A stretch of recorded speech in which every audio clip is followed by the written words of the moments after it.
In the opening minutes of one battle after another, a radical group liberates an immigrant detention center using tear gas and explosives. They shout secret codes, humiliate the commanding officer, and vanish into the night. It looks like the perfect Hollywood rebellion. Yet this thrilling heist leads directly to the death of a member, the arrest of another, and forces the surviving leaders into a paranoid, decades-long exile. The group shatters almost immediately after their greatest apparent triumph. The French 75 collapsed because they made a fatal error in conflict management. They placed an overwhelming weight on immediate tactical action, while leaving the tray of long-term strategy completely empty. They treated systemic political oppression like a physical target that could be blown up with dynamite. By focusing entirely on the adrenaline rush of bank heists and bombings, they substituted the thrill of performance for a viable plan to build a new society. If an opposition group attempts to dismantle an entire power structure with a single spectacular, explosive mission, they guarantee their own defeat. This diagram illustrates the military triad. At the apex is strategy, the overall design. At the bottom are tactics, the ground-level application of force. Connecting them is operational art, turning a tactical win into a strategic goal. Characters like Bob and Perfidia have no method to translate a blown-up power grid into political leverage. Their tactical wins remain isolated stunts because they never connect their fighting to a larger design. On the other side, Colonel Lockjaw and the government forces suffer from a different mismatch.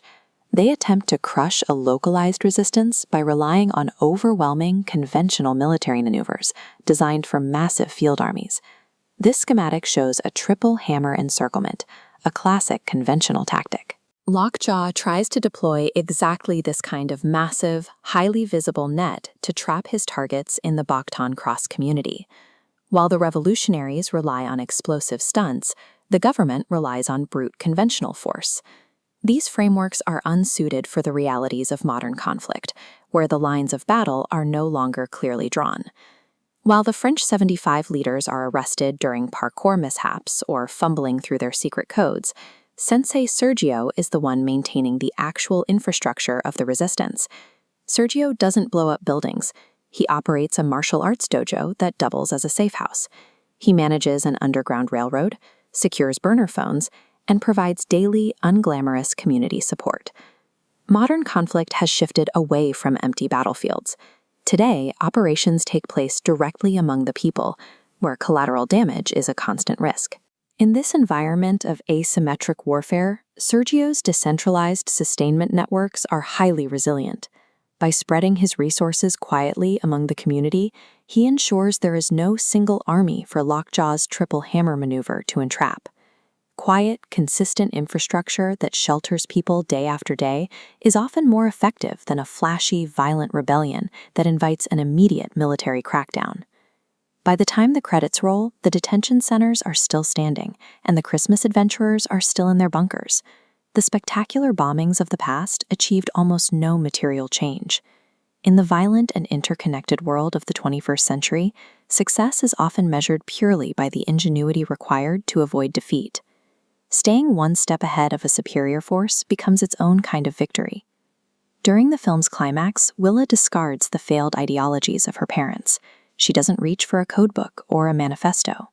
She focuses entirely on the physics of the road and the immediate need to stay out of her father's arms and out of the government's reach.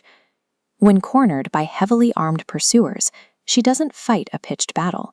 She executes a flawless asymmetric evasion, manipulating the terrain of a steep, winding road to neutralize the threat behind her. Willa's survival is the result of her internalizing Sensei Sergio's methods. Real protection doesn't come from holding a detonator or a rifle. It comes from adaptability and the quiet discipline of endurance.